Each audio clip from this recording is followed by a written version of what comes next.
Times are tough.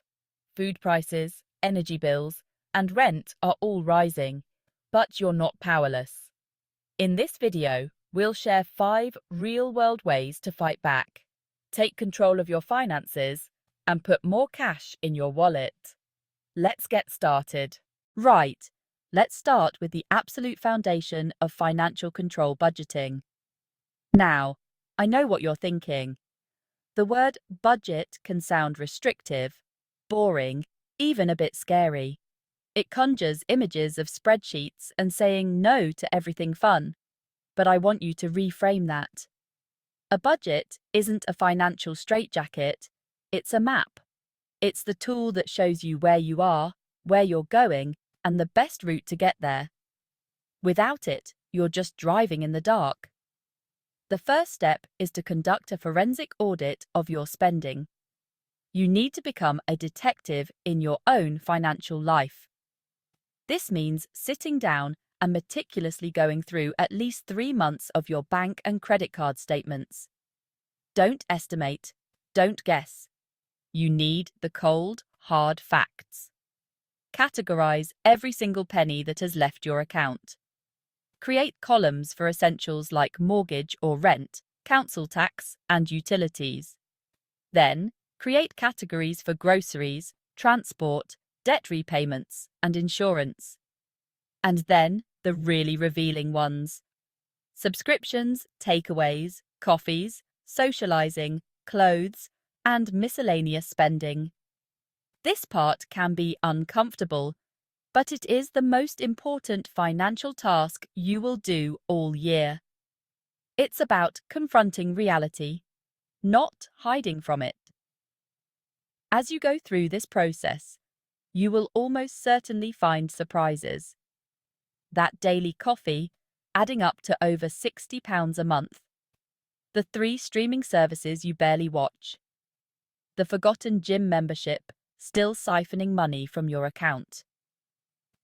These are what I call money leaks, the slow, often unnoticed drips that can drain your finances over time.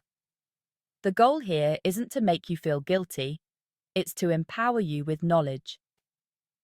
Seeing the numbers in black and white is often the shock to the system we all need to motivate change. You can't plug the leaks if you don't know where they are.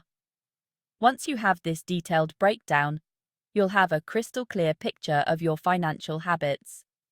You'll see the difference between your essential spending, the needs, and your discretionary spending, the wants. This audit is your diagnostic tool. It tells you where the fat is, where the muscle is, and where you're financially bleeding out. Only with this complete and honest picture can you move on to the next step: creating a budget that actually works for you, one that cuts the waste without cutting out your quality of life entirely. This is your new financial baseline. The piggy bank principle means splitting your income into different pots: bills, weekly spending, annual expenses, and savings.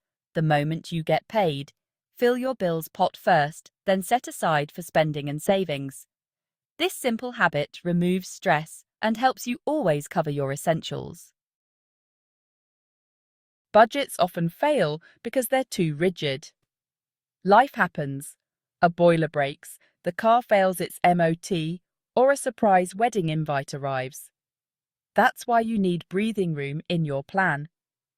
Build an emergency fund for real crises, not new TVs or holidays.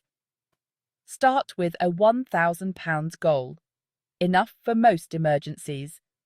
Add a small contingency line for minor surprises. A budget that breathes and adapts is a budget that lasts.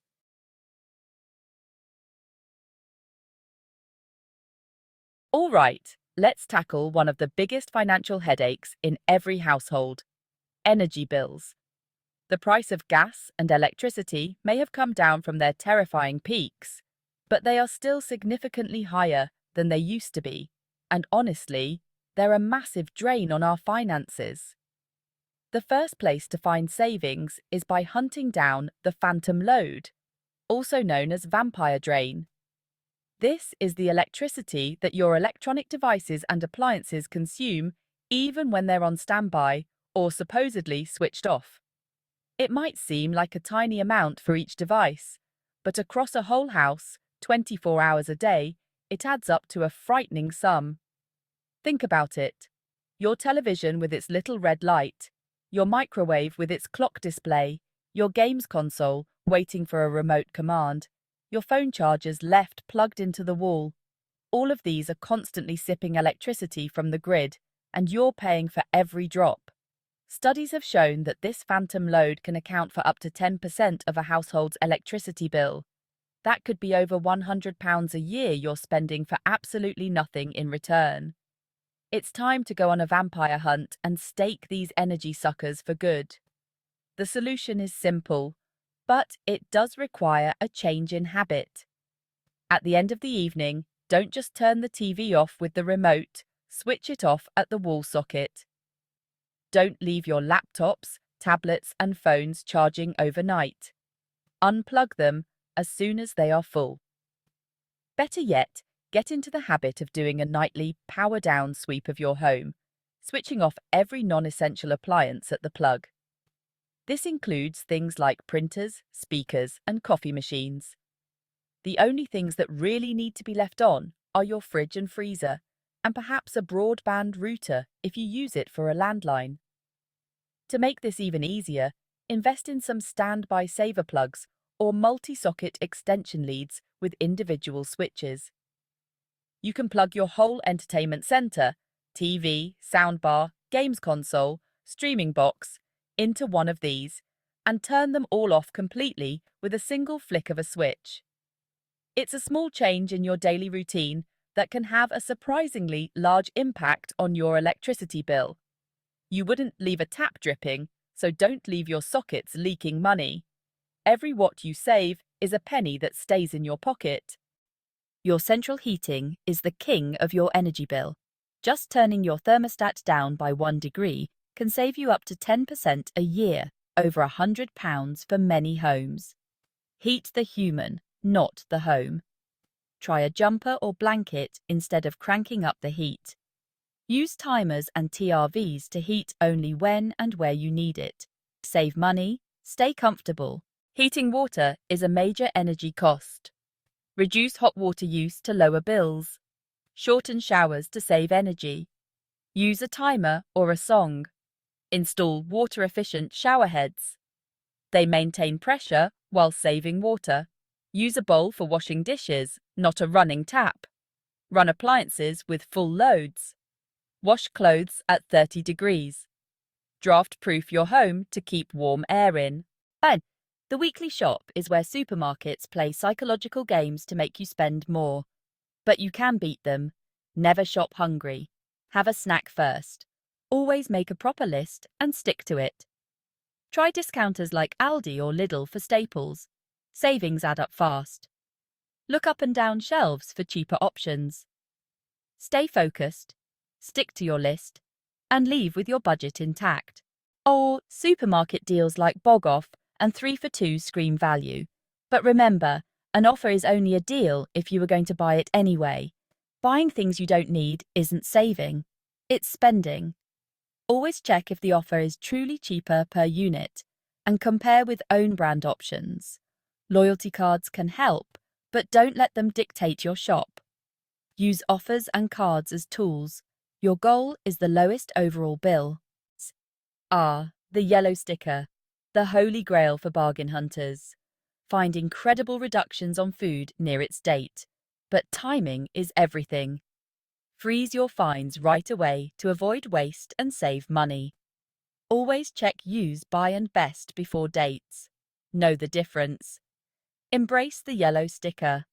It's smart, saves money, and helps the planet. Rent is often our biggest expense, but it's not always set in stone. Preparation is key. Be a model tenant, pay on time, and keep the place in good shape.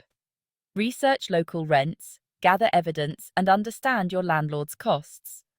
With the right groundwork, you can negotiate from a position of strength. You've done your research. Now craft a professional proposal. Start with a polite email, highlight your positive experience, and show your reliability with payment records. Present your market research, suggest a fair rent, and offer a longer lease for stability. End on a positive note, proofread, and send. The ball's in their court. After you send the email, the negotiation begins. If the landlord agrees, get it in writing. If not, be ready to discuss, stay calm, and know your walkaway point. Always keep an eye on other properties. Being proactive gives you options and protects your finances. Cutting costs is great. But let's talk about boosting your income. Start with your current job. Are you being paid what you're worth? Research salaries online. Gather evidence of your achievements and schedule a meeting with your manager. If a pay rise isn't possible, ask about overtime, bonuses, or training. Investing in your skills can unlock your future potential. Need extra cash? The gig economy lets you earn in your spare time using skills you already have. Try freelancing on sites like Upwork or Fiverr, or offer practical help on TaskRabbit. Sell crafts on Etsy or walk dogs with Rover. Turn your skills into cash, right from home. Beyond selling your time, you can monetize what you already own. Rent out a spare room, driveway, or even tools and gadgets for extra income. Declutter and sell unused items on Vinted or eBay. Try online surveys or mystery shopping for a little extra. Think creatively. Small steps can add up and help you through tough times.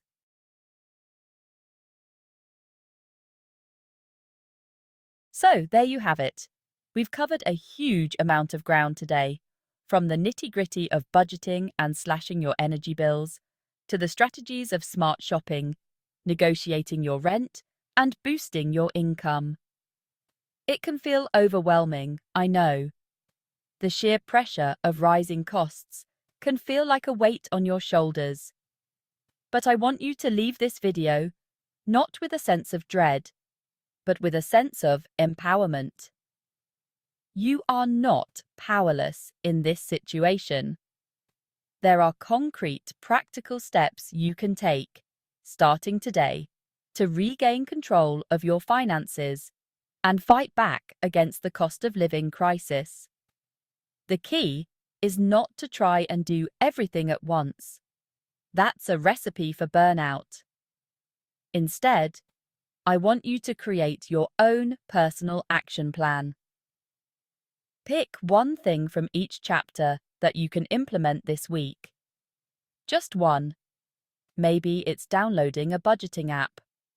Maybe it's turning your thermostat down by 1 degree. Perhaps it's writing a meal plan before you go to the supermarket, or starting the research for that rent negotiation email. Or maybe it's listing 3 items from your wardrobe on Vinted. Small, manageable actions build momentum. Each small win will motivate you to take the next step and the next. Remember, this is a marathon, not a sprint. Building financial resilience takes time and consistent effort.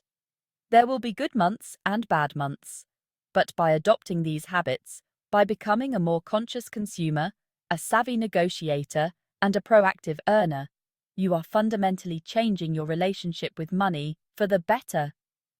This isn't just about surviving 2025.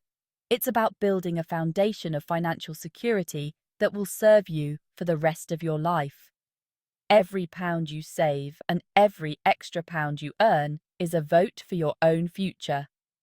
I truly hope this guide has given you the tools and the confidence you need to make a real difference to your bank balance. Don't just watch this and forget about it. Pause, rewind, take notes. Share it with friends and family who might be struggling. The more we talk about these issues and share solutions, the stronger we all become. You can do this. Take a deep breath, pick your first step, and go and take control of your money. I wish you the very best of luck.